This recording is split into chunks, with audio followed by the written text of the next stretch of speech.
Bon début de semaine à tous et bienvenue dans ce flash d'information. En Côte d'Ivoire, la reprise aujourd'hui du dialogue politique. Le Premier ministre Ahmed Bakayoko échange avec les partis d'opposition et les représentants de la société civile. Les entretiens se déroulent à la primature dans la commune du Plateau. Plus de détails dans nos prochaines éditions. Toujours en Côte d'Ivoire, plus de 10 000 élèves sensibilisés récemment au civisme et à la citoyenneté. Les messages ont été diffusés par des députés et des leaders de la société civile. C'est une initiative conjointe du Réseau pour la promotion du civisme et de l'Organisation des jeunes du Conseil de l'Entente.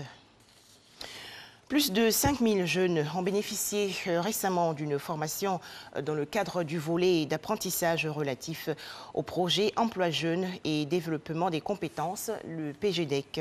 Les apprenants ont reçu il y a quelques jours leur diplôme d'honneur et certificat. C'était lors d'une cérémonie organisée par le secrétariat chargé de l'enseignement technique et de la formation professionnelle. Les explications dans ce reportage de Franck Quadio.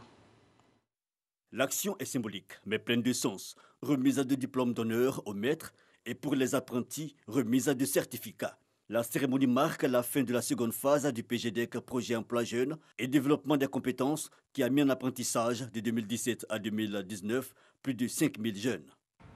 Nous avons été formés sans ces attestations, sans ces diplômes, ça n'a pas vraiment de valeur.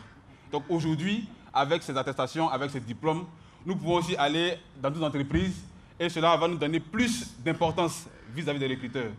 Ce projet d'apprentissage est vraiment un projet novateur au niveau de la Côte d'Ivoire. L'étude d'impact de ce projet a montré que les jeunes ont un revenu augmenté de 15%, leur présence en entreprise augmente la productivité des entreprises et surtout, les jeunes qui étaient dans le projet donc, ont développé leurs compétences techniques.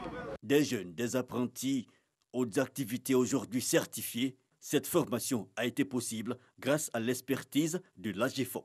Ce dispositif de formation s'inscrit en deux étapes. Il y a une formation, la formation par apprentissage va se faire auprès des maîtres artisans pour 75% du temps et 25% sont confiés effectivement, vont se faire dans nos structures de formation professionnelle. Mais pour chacune de ces formations, il faut décliner d'abord les compétences nécessaires et traduire ces compétences en actes de formation à travers des référentiels. C'est là qu'intervient effectivement le cabinet d'ingénierie. 12 623 jeunes mis en formation pour l'ensemble du projet qui s'étend de 2012 à 2020.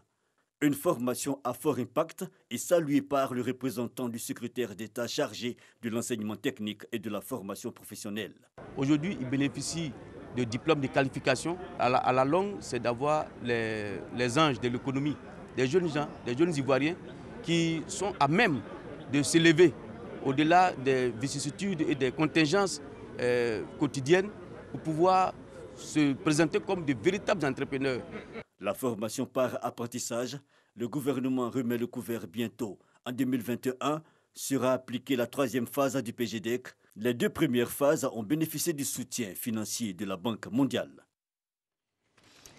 Des images à présent et nous restons en Côte d'Ivoire au chapitre santé, le lancement de la deuxième édition de la Semaine nationale de lutte contre la résistance aux antimicrobiens. Cette campagne menée par le groupe multisectoriel de coordination vise à informer et sensibiliser les populations aux bonnes pratiques de l'utilisation des antibiotiques dans le traitement des pathologies. Nous allons également parler de ce sujet dans le 13h. L'actualité hors de chez nous avec la situation en Centrafrique. Les Nations Unies, l'Union européenne, l'Union africaine et autres partenaires internationaux de Bangui exigent la tenue des élections présidentielles et législatives le 27 décembre prochain. À noter que les partis d'opposition accusés récemment de coup d'État ont réclamé hier le report des deux scrutins. Enfin, une nouvelle forme de Covid-19 apparue à Londres, en Angleterre, se propage actuellement à une vitesse folle.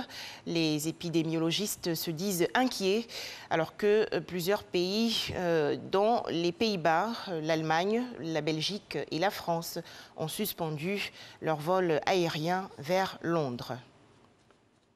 Voilà, merci de nous avoir suivis. 13h, le journal.